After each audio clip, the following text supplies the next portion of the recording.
वो ट्रैप करते हैं रेडिएंट एनर्जी को सन से, ताकि वो क्या करे, अपना फूड सिंथेसाइज करे by the process of photosynthesis. अगर हम एनिमल्स की बात करेंगे, एनिमल्स जो होते हैं वो क्या करते हैं, वो जनरली मूव करते हैं, ठीक है, और एनिमल्स प्लांट्स और एनिमल्स को खाते हैं एज अ फूड, ठीक, और उनकी जो बॉडी होती है वो स्टॉप करती है ग्रो करना जब वो एक स्टेज तक पहुंच जाती है, ठीक, जब उसका एक बॉडी का एक साइज पहुंच जाता है, एक सर्टेन साइज पहुंच जाता है, उसके बाद वो ग्रो करना स्टॉप करते हैं।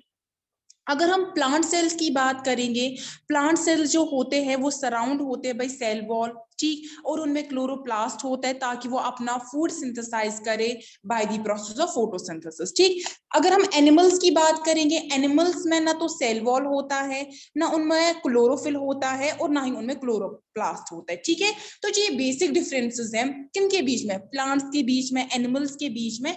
इनसे क्या किया गया, जो प्लांट्स और एनिमल्स हैं इनको दो ग्रुप्स में डिवाइड किया गया, एक है प्लांट किंगडम, ठीक, एक है प्लांट किंगडम, और दूसरा क्या है, दूसरा है एनिमल किंगडम, ठीक है। अगर हम देखेंगे जो सिस्टम है क्लासिफिकेशन का, ये सबसे पहले दिया था, सजेस्ट किया था कार्लोस लिनियस ने 1758।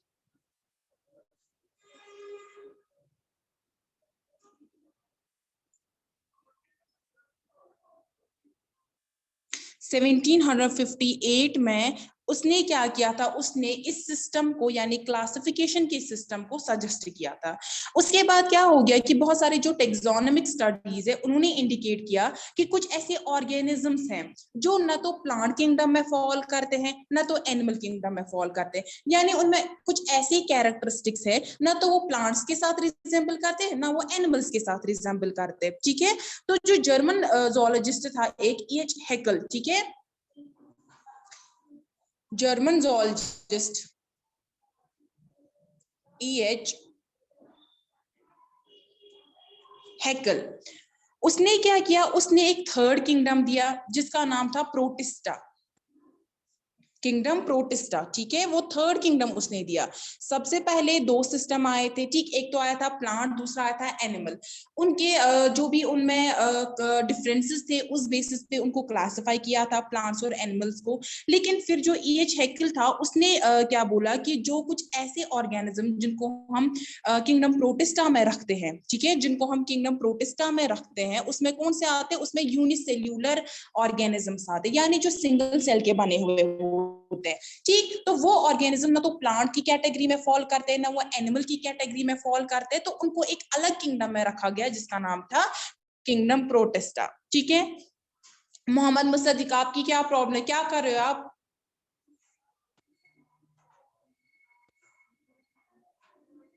उसके बाद जब ये तीन किंगडम्स आ गए, ठीक है, पहले दो किंगडम्स आ गए, ठीक, एक तो किंगडम प्लांट, ठीक है, प्लांट्स किंगडम, एनिमल किंगडम, जो कार्लोस लिनियस ने दिया था, ठीक। उसके बाद आ गया E.H. हैकेल जिसने थर्ड किंगडम दिया, that is kingdom Protista. Then आ गया हमारे पास American ecologist Robert H. Whittaker, ठीक है।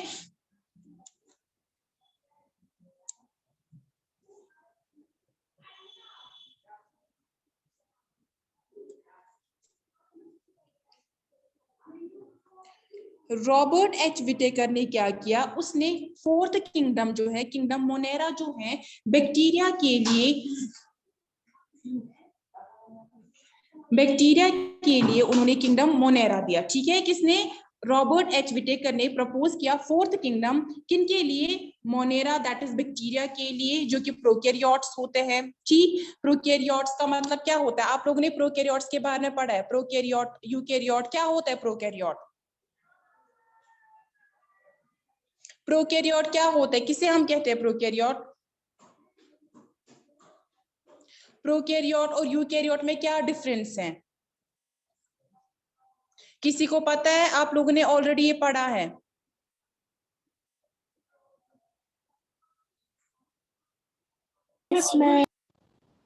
हाँ तो बोलिए क्या है प्रोकैरियोट।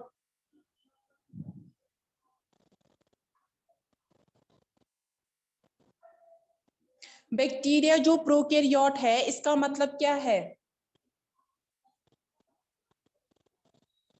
प्रोकैरियोट और यूकैरियोट में क्या डिफरेंस है, आप लोगों ने पढ़ा है, ठीक है। आप आज क्या करोगे, आप प्रोकैरियोट और यूकैरियोट में डिफरेंस देखोगे, खुद से नोट डाउन करोगे, और जो स्टूडेंट मुझे कल बोलेगा इनके बीच में डिफरेंस, खाली उसकी अटेंडेंस होगी आज की, ठीक है। मैं उसको होल्ड पे रखूंगी सारे स्टूडेंट्स को, तभी मैं अटेंडेंस करूंगी, क्योंकि आप लोग कोई भी रिस्पॉन्ड नहीं देते हो क्लास में जी।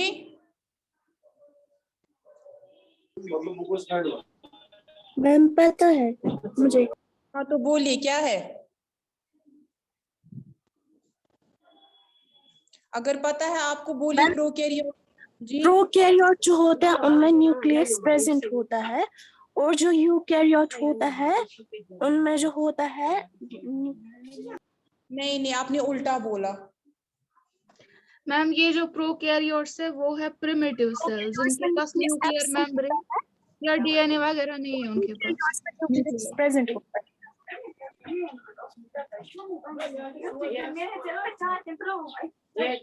और जो प्रोकैरियोट्स होता है उनमें जो होता है डीएनए सिंगल होता है, और जो यूकैरियोट्स होता है उनमें सेवरल डीएनए प्रेजेंट होता है। चलिए ठीक है, ये आपका आज का होम टास्क है। आप प्रोकैरियोट और यूकैरियोट के आप लिखोगे, सीधे कॉपी पे नोट डाउन करोगे, फिर उसका पीडीएफ आप सेंड करोगे ग्रुप में, ठीक है। तो जो रॉबर्ट एच विटेकर था, उसने फोर्थ किंगडम जो है that is kingdom Monera propose किया बैक्टीरिया के लिए, और देन फिफ्थ किंगडम जो है दैट इज किंगडम फंगई, जो फंगई के लिए उन्होंने कैटेगराइज किया था। फंगई जो होते हैं उनमें क्लोरोफिल प्रेजेंट नहीं होता है, और वो यूकैरियोटिक होते हैं, और वो अपना फूड जो है थ्रू एब्जॉर्प्शन प्रोसेस से ऑब्टेन करते हैं, ठीक है। तो इस डिस्कशन से हमें पता चलता है कि जो ऑर्गेनिजम्स है उनको क्लासिफाई करने के लिए ये एक ऑनगोइंग प्रोसेस होता है, यानी धीरे धीरे जब भी कुछ और इनमें देखा जाता है कि इनमें कुछ ऐसे कैरेक्टरिस्टिक्स है जो इस ग्रुप में यानी इन पांचों ग्रुप में फॉल नहीं करता है, जो 5 किंगडम्स दिए उनमें फॉल नहीं करता है, तो उससे क्या होता है, एक नया किंगडम दिया जा सकता है, ठीक है। एक नया किंगडम जो उसको प्रपोज किया जा सकता है। फिलहाल जो हमारे पास 5 किंगडम है, वो जो 5 किंगडम है उसको विटेकर ने क्लासिफाई किया था, ठीक है। तो विटेकर जो था उसने क्या किया, उसने प्रपोज किया 5 किंगडम, ठीक है। पहला जो था that is kingdom Monera. Kingdom Monera में आते हैं prokaryotic bacteria and blue green algae, ठीक है। ये आपको इसके बाद आपको इसमें डिटेल में पढ़ना है। फिलहाल आपको 5 किंगडम जो हैं वो याद रखने, ठीक है। पहला kingdom that is kingdom Monera.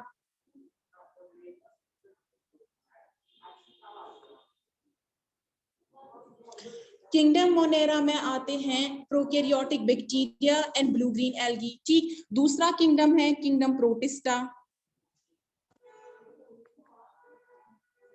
जिसमें आते हैं यूनिसेल्युलर यूकैरियोटिक ऑर्गेनिजम्स, जैसे प्रोटोजोन्स आते हैं, ठीक है।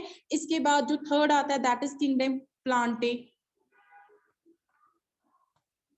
ठीक, जिसमें आते हैं ग्रीन प्लांट्स या एडवांस्ड एल्गे जो आते हैं वो भी इसमें आते हैं।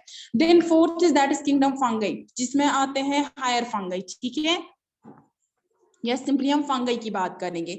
देन जो फिफ्थ किंगडम है दैट इज किंगडम एनिमेलिया, जिसमें आते हैं जो भी मल्टी सेल्यूलर एनिमल्स होते हैं।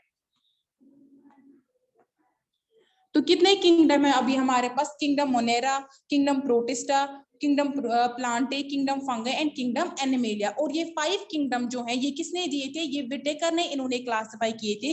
किस बेसिस पे, इनमें सिमिलैरिटीज क्या है, उनको जो भी लिविंग ऑर्गेनिजम्स हैं, जो भी लिविंग क्रिएचर्स है, उनकी सिमिलैरिटीज, उनके डिफरेंसेस के बेसिस पे उनको क्लासिफाई किया गया था, ठीक है। तो 2 किंगडम सिस्टम में पहले क्या क्या किए थे, एक तो plant kingdom then animal kingdom. फिर उसके बाद क्या किया, जो भी हैकल था उसने थर्ड किंगडम दिया that is kingdom protista unicellular organisms के लिए। देन रॉबर्ट एच विटेकर ने प्रपोज किया fourth kingdom that is kingdom Monera bacteria के लिए, और फिर फिफ्थ किंगडम भी प्रपोज किया उसने जिसका नाम था किंगडम फंगई, ठीक है। फिर विटेकर था जिसने क्या किया, जिसने इन पांचों को अलग अलग क्लासिफाई किया, पांचों किंगडम्स को अलग अलग क्लासिफाई किया। विटेकर जो था उसने इनको क्लासिफाई किया था ऑन द बेसिस ऑफ, पहले तो उसने प्रोकैरियोट और यूकैरियोट सेल जो भी स्ट्रक्चर में डिफरेंस होती है उस बेसिस पे क्लासिफाई किया था।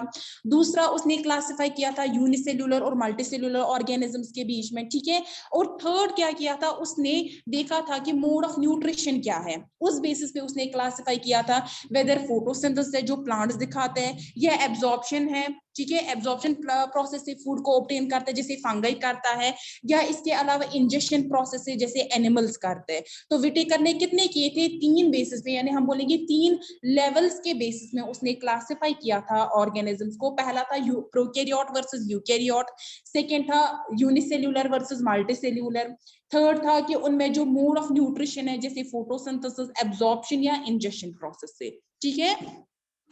उसके बाद वॉज एक साइंटिस्ट था, उसने क्या किया, उसने जो किंगडम मोनेरा है उसको 2 ग्रुप्स में डिवाइड किया, यानी हम बोलेंगे सब ग्रुप्स में डिवाइड किया।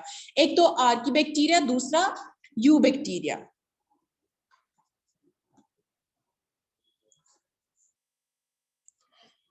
वोज ने क्या किया, इन 1977 उसने डिवाइड किया मोनेरा जो है, किंगडम मोनेरा, उसको 2 ग्रुप्स में डिवाइड किया। एक तो archaebacteria and second one was eubacteria, ठीक है। आर्कीबैक्टीरिया जो है इनको हम आर्की भी सिंपल बोलते हैं, और जो यूबैक्टीरिया है इनको हम बैक्टीरिया भी बोलते हैं, ठीक है। तो अगर हम देखेंगे, ये हो गई क्लासिफिकेशन के बारे में, ठीक, कैसे हमने जो किंगडम्स को क्लासिफाई किया, कैसे हमने लिविंग क्रिएचर्स को क्लासिफाई किया डिफरेंट ग्रुप्स में, डिफरेंट कैटेगरीज में। लेकिन अगर हम देखेंगे, जब भी हम क्या करते हैं, जब भी हम इन ऑर्गेनिजम्स को, लिविंग क्रिएचर्स को डिवाइड करते हैं, क्लासिफाई करते हैं, तो वहां पे एक सिस्टमैटिक फ्रेमवर्क होता है, यानी वहां पे हम बोलेंगे, हम करते हैं वहां पे टैक्सोनॉमिक हायरार्की में उनको क्लासिफाई करते हैं। टैक्सोनॉमिक हायरार्की क्या होता है, वहां पे जो लिविंग ऑर्गेनिजम्स है, जब हम वो ग्रुप्स में डिवाइड करते हैं तो हम एक सीढ़ी की तरह उनको डिवाइड करते हैं, ठीक है। हम उनको डेफिनेट ऑर्डर में रखते हैं, ठीक है, हायर से लेकर लोअर कैटेगरी तक। कैटेगरी या हम अगर ग्रुप भी बोलेंगे उसको हम टैक्सोन बोलते हैं, चाहे हम कैटेगरी बोले या ग्रुप, उसको हम बोलते हैं टैक्सोन। जो भी हम लिविंग ऑर्गेनिजम्स को कैटेगराइज करते हैं उसको हम टैक्सोन बोलते हैं, और प्लूरल जो होता है उसको हम टैक्सा बोलते हैं, ठीक है। यानी जो बहुत सारी कैटेगरीज में हम डिवाइड करते हैं उनको हम टैक्सा बोलते हैं। तो अगर हम देखेंगे, ये यूज होता है प्लांट्स, एनिमल्स को क्लासिफाई करने में। किस किस कैसे कैसे क्लासिफाई करते हैं, वो कैटेगरीज क्या क्या है। एक तो है किंगडम हमारे पास, ठीक, सबसे ऊपर जो आता है इस सीढ़ी में, सबसे ऊपर आता है किंगडम। किंगडम के बाद आता है फाइलम या डिवीजन, ठीक है। फाइलम और डिवीजन में क्या डिफरेंस है, अगर हम फाइलम की बात करेंगे, जो प्लांट्स होते हैं वहां पे हम डिवीजन यूज करते हैं, प्लांट्स के केस में हम डिवीजन यूज करते हैं, लेकिन एनिमल्स के केस में हम फाइलम को यूज करते हैं, ठीक है। बाकी जो किंगडम है वो सेम रहता है प्लांट्स में भी, एनिमल्स में। देन आता है क्लास, उसके बाद आता है ऑर्डर, ऑर्डर के बाद आता है फैमिली, फैमिली के बाद मैं यहाँ पे लिख रही हूँ जीनस आता है, जीनस के बाद आता है स्पीशीज, ठीक है। तो ये जो एक सीढ़ी की तरह बन जाती है, यहाँ पे क्या होता है, जैसे जैसे आप नीचे से ऊपर जाओगे, यानी जैसे जैसे आप स्पीशीज, स्पीशीज, जीनस, फिर फैमिली, ऑर्डर, क्लास, फाइलम या डिवीजन, फिर किंगडम तक जाओगे, वैसे वैसे जो सिमिलैरिटीज है ऑर्गेनिज्म में वो कम होती जाएंगी, यानी वो डिक्रीज हो जाएंगी जैसे जैसे आप ऊपर जाओगे। लेकिन जब आप ऊपर से नीचे आओगे, किंगडम से फाइलम, फाइलम से क्लास, क्लास से ऑर्डर, ऑर्डर से फैमिली, फैमिली से आप जीनस में आओगे, जीनस से स्पीशीज में आओगे, तो वहां पे जो सिमिलैरिटीज इन ऑर्गेनिजम्स में, जिनको हमने कैटेगराइज किया है, जिनको हमने टैक्सन्स में नाम दिया है, तो उनको, उनकी जो सिमिलैरिटीज है वो इंक्रीज हो जाती है। क्या हो जाती है, इंक्रीज। अब अगर हम पढ़ेंगे सबसे पहले स्पीशीज क्या होता है। स्पीशीज जो होता है ये एक बेसिक यूनिट होता है टैक्सोनॉमी को अंडरस्टैंड करने में या एवोल्यूशन को। मैंने आपको कल बोला था टैक्सोनॉमी और एवोल्यूशन के बारे में, ठीक है। तो किस किस को याद है टैक्सोनॉमी, एवोल्यूशन क्या होता है।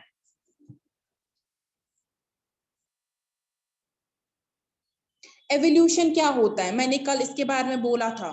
एवोल्यूशन जो है सबसे पहले किसने दिया था अपनी बुक में, किसने मेंशन किया था। मैम चार्ल्स डार्विन है।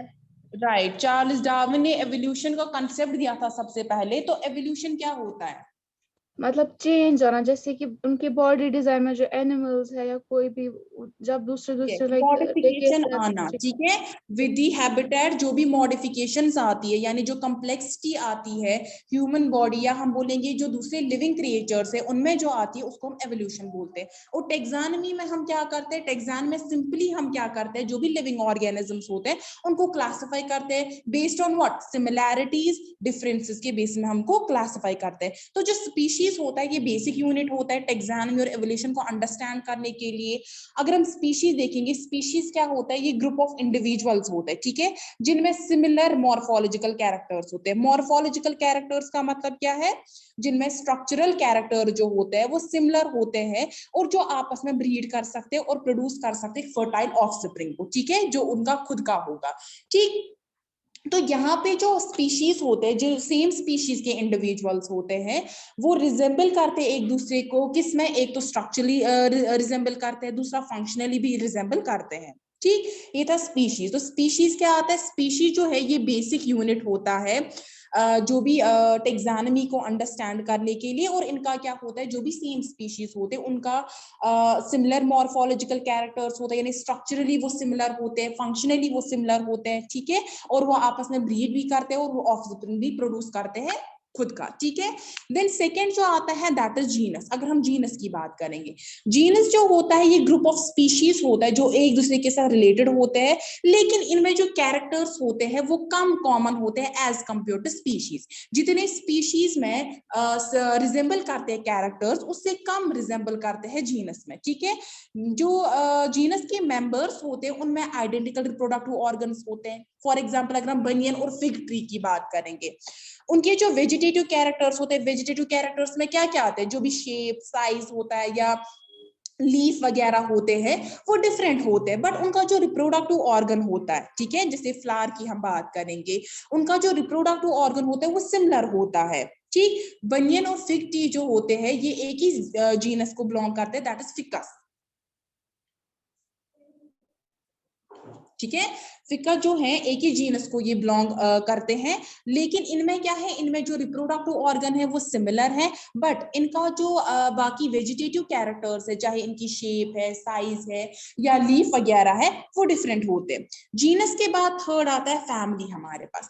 फैमिली जो होता है ये रिप्रेजेंट करता है जो भी ग्रुप होते हैं रिलेटेड जेनेरा के, ठीक है, जो भी जेनेरा में फॉल करते हैं। और अगर हम देखेंगे इनमें क्या होता है, इनमें एक दूसरे के सिमिलर कैरेक्टर्स होते हैं, ठीक है। अगर हम जेनेरा की बात करेंगे उससे ज्यादा इनमें क्या होते हैं, सिमिलर कैरेक्टर्स। अगर हम एग्जांपल देंगे, फॉर एग्जांपल कैट या लाइन की हम बात करेंगे, कैट जो है इसका साइंटिफिक नेम आता है फेलिस डोमेस्टिका, ठीक है। हम कैट की बात करेंगे,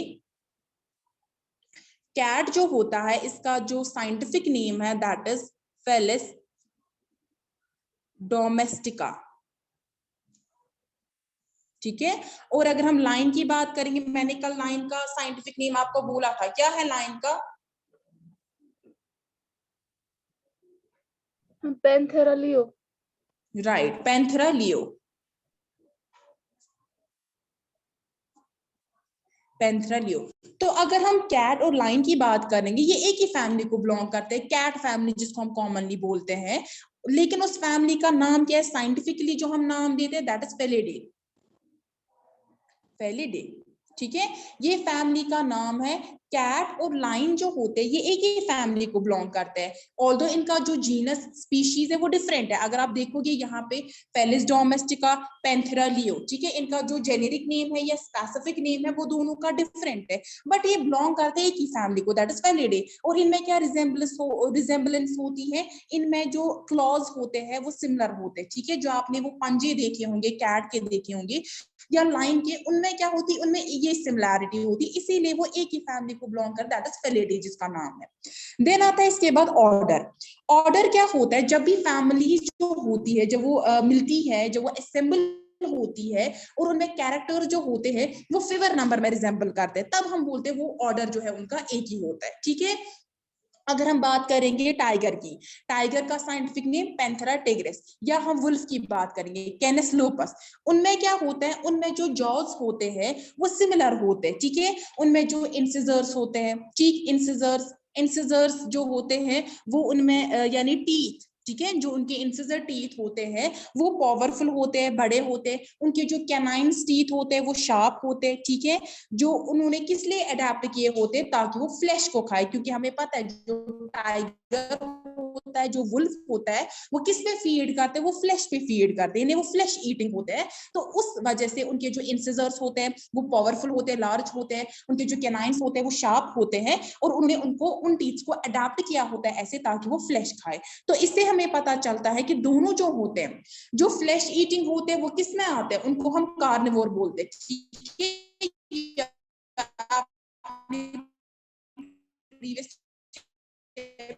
में पढ़ा होगा, उनको हम कार्निवोर में रखते हैं, यानी इनका जो ईटिंग हैबिटेट है वो सिमिलर है, इसलिए रखा गया है एक ही ऑर्डर में, ठीक है, इनको सिमिलर ऑर्डर इनका होता है।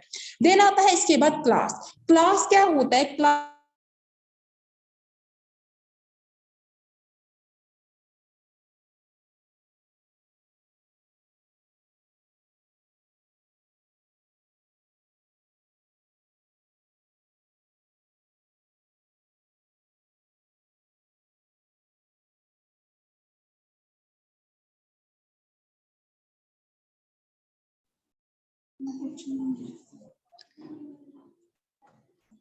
ठीक है, तो अगर हम बात करेंगे क्लास की, तो कॉर्डेट्स की मैंने आपको बोला हम इनको एक ही क्लास में रखते हैं, दैट इज मैमेलिया।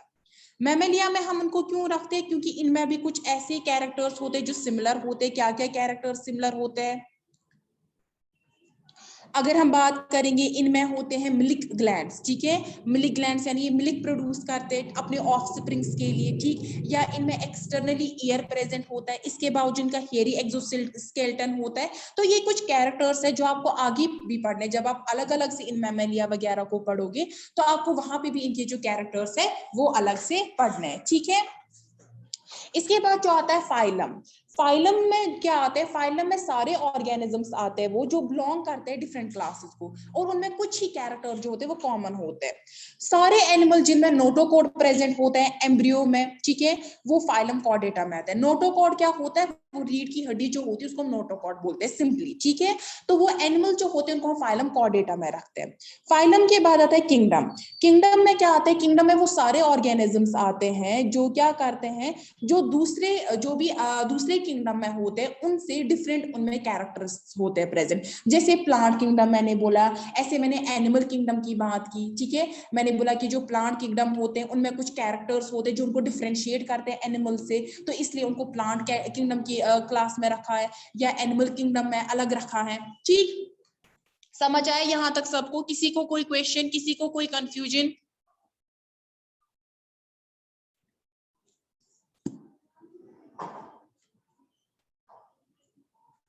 ठीक है, तो अब हम पढ़ेंगे जो भी हमने ये 5 किंगडम्स पढ़े, दैट इज किंगडम मोनेरा, मैंने बोला किंगडम प्रोटिस्टा, ठीक है, kingdom Plantae, kingdom fungi, kingdom animalia. अब हम इनको अलग अलग डिटेल में पढ़ेंगे। सबसे पहले हम पढ़ेंगे किंगडम मोनेरा के बारे में, ठीक है।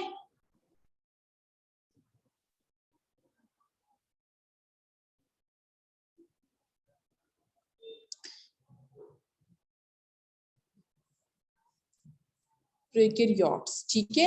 अगर हम किंगडम मोनेरा की बात करेंगे, किंगडम मोनेरा जो है, मैंने आपको बोला था वॉज ने क्या किया था, उसने इसको 2 क्लासेस में डिवाइड किया था, एक तो आर्कीबैक्टीरिया एंड यूबैक्टीरिया, ठीक है। First one was archaebacteria and second one क्या था? यूबैक्टीरिया, ठीक है। तो अगर हम देखेंगे ये आर्कीबैक्टीरिया क्या होते हैं, सबसे पहले बहुत सारे जो आर्कीबैक्टीरिया होते हैं इनमें पहला कैरेक्टरिस्टिक ये है कि ये ऑटोट्रॉप्स होते हैं। ऑटोट्रॉप्स, ठीक है, ऑटोट्रॉप्स का मतलब क्या होता है? जो अपना खाना खुद सिंथेसाइज करते हैं, ठीक है। यानी कुछ जो होते हैं वो by the process of photosynthesis अपना खाना प्रिपेयर करते हैं, और ये एनर्जी कहाँ से डिराइव करते हैं? जो भी इनमें मेटाबॉलिक एक्टिविटीज होती है, ठीक है, जहाँ पे हम बोलेंगे जो गैसेस होते हैं, कुछ इनमें रिड्यूस्ड गैसेस होते हैं, अमोनिया होता है, मीथेन होता है, हाइड्रोजन सल्फाइड जो होता है, उन सोर्सेस से ये क्या करते हैं? एनर्जी को हम बोलेंगे एनर्जी को ये क्या करते हैं? रिसीव करते हैं और फिर एनर्जी को यूटिलाइज करते हैं, ठीक है। अगर हम आर्की बैक्टीरिया की बात करेंगे, वो क्या करते हैं, वो खुद ही क्या अपना जो अमीनो एसिड्स है, प्रोटीन्स वगैरह होते हैं, वो खुद से वो मैन्युफैक्चर करते हैं। ठीक, जो एनवायरनमेंट है जहां पे इनको ये केमिकल एनर्जी जो है वो मिलती है, उस बेसिस पे हमने इनको 3 क्लासेस में डिवाइड किया। ठीक है, 3 ग्रुप्स में हमने इनको डिवाइड किया है। किस बेसिस पे कि जो भी इनको ये एनर्जी मिलती है, एनर्जी सोर्स, वेदर इनको अमोनिया से लेनी है एनर्जी, वेदर इनको मीथेन से लेनी है या हाइड्रोजन सल्फाइड से लेनी है, उस बेसिस पे हम क्या करते हैं, उस बेसिस पे हमने इन ऑर्गेनिज्म दैट इज आर्कीबैक्टीरिया को 3 ग्रुप्स में डिवाइड किया है। क्या क्या? पहला आता है मेथनोजेंस। फर्स्ट ग्रुप जो आता है इनका, दैट इज मेथनोजेंस।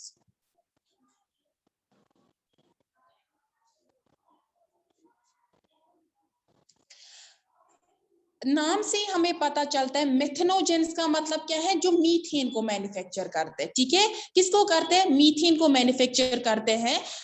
किस वजह से? जो भी उनमें मेटाबॉलिक एक्टिविटीज होती है, ठीक है, जो भी रेस्पिरेशन वगैरह होती है, उससे ये क्या करते हैं, ये मीथेन जो है उसको मैन्युफैक्चर करते हैं।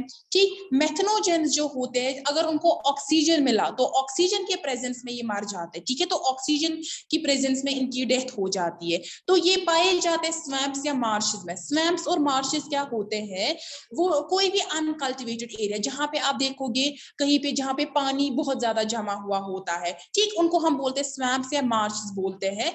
जहां पे क्या करते हैं, जहां पे दूसरे ऑर्गेनिजम्स भी रहते हैं, तो वहां पे जो ऑक्सीजन प्रेजेंट होता है वो दूसरे ऑर्गेनिज्म उसको यूटिलाइज करते हैं, और फिर मेथनोजेंस के लिए ऑक्सीजन नहीं रहता है, और मेथनोजेन जो है वो आसानी से वहां पे सरवाइव करते हैं। ठीक है, तो इनसे क्या आती है, इनसे मीथेन स्मेल आ जाती है, एक कैरेक्टरिस्टिक होता है इनका।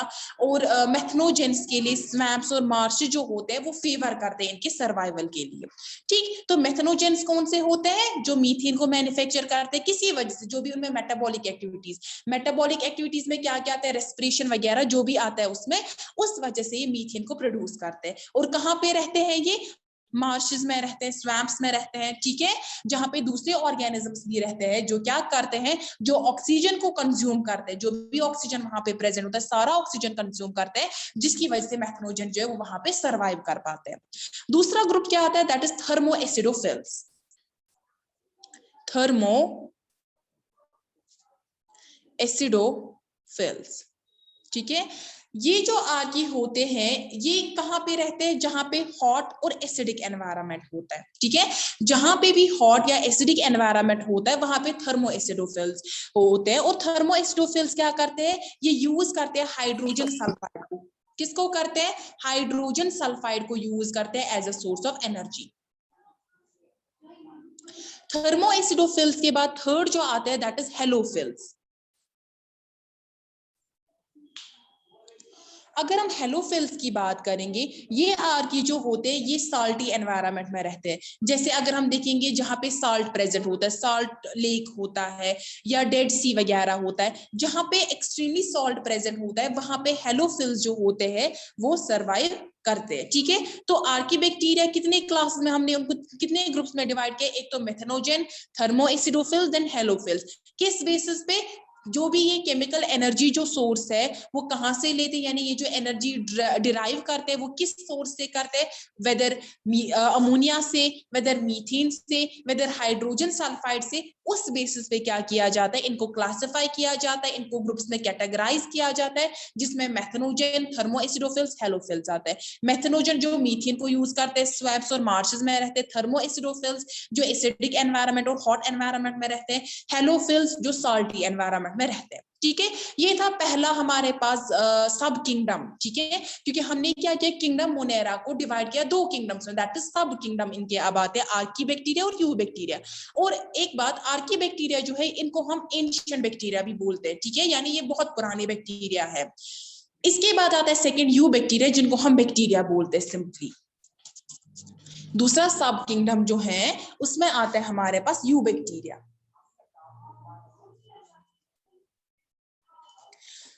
जो भी प्रोकैरियोटिक सेल्स होती है बैक्टीरिया की, उनमें क्या होते हैं, उनमें सेल वॉल आउटर होता है। ठीक है, आपको मैं यहाँ पे फोटो शेयर करूंगी, आप देखना डायग्राम में।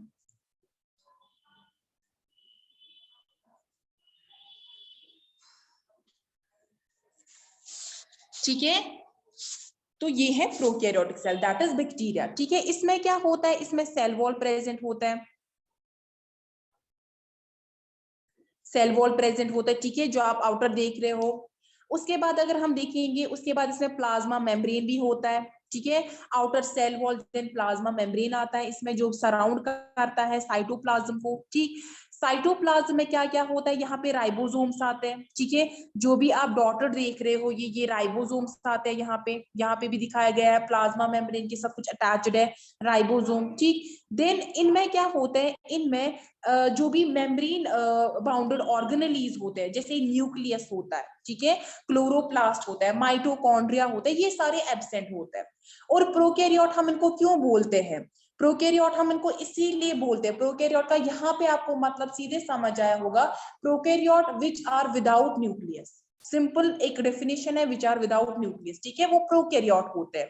तो अगर हम यहाँ पे देखेंगे, जो बैक्टीरिया सेल है, यहाँ पे ना तो न्यूक्लियस होता है, ना तो क्लोरोप्लास्ट होता है, ना तो माइटोकॉन्ड्रिया होता है। ठीक है, यहाँ पे अगर आप देखोगे, यहाँ पे एक सर्कुलर डीएनए होता है। ठीक है, क्रोमोसोम जो आप देख रहे हो, जो यूजुअली कॉइलेड होता है, और इसको हम न्यूक्लियाइड भी बोलते हैं। ठीक है, देन अगर हम देखेंगे, जहां पे यानी कि एक ही सिंगल क्रोमोसोम एज अ सर्व करता है। ठीक है, एक सिंगल क्रोमोसोम यहाँ पे सर्व करता है। तो जो मेटाबॉलिक एक्टिविटीज होती है, ठीक है, जैसे इलेक्ट्रॉन को ट्रांसपोर्ट करना, जो कि माइटोकॉन्ड्रिया का काम होता है। इसके अलावा जो फोटोसिंथेसिस वगैरह होते हैं, ये प्लाज्मा मेम्ब्रेन पे होते हैं। ठीक है, जो समटाइम्स क्या करता है, अंदर की तरफ फोल्ड करता है इनमें। ठीक है, तो सारे जो ये बैक्टीरिया होते हैं, ये एक पोरस लेकिन एक रिजिड सेल वॉल में होते हैं। ठीक है, जो इनको प्रोटेक्ट करता है किनसे, ऑस्मोटिक प्रेशर से, ऑस्मोटिक या हम बोलेंगे ऑस्मोटिक रप्चर, सॉरी हम बोलेंगे ऑस्मोटिक रप्चर।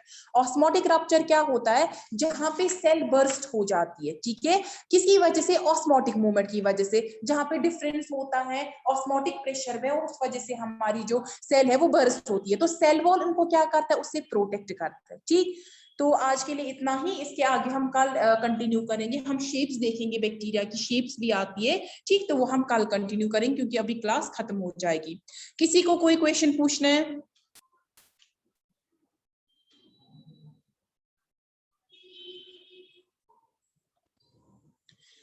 किसी को कोई क्वेश्चन, कोई कंफ्यूजन?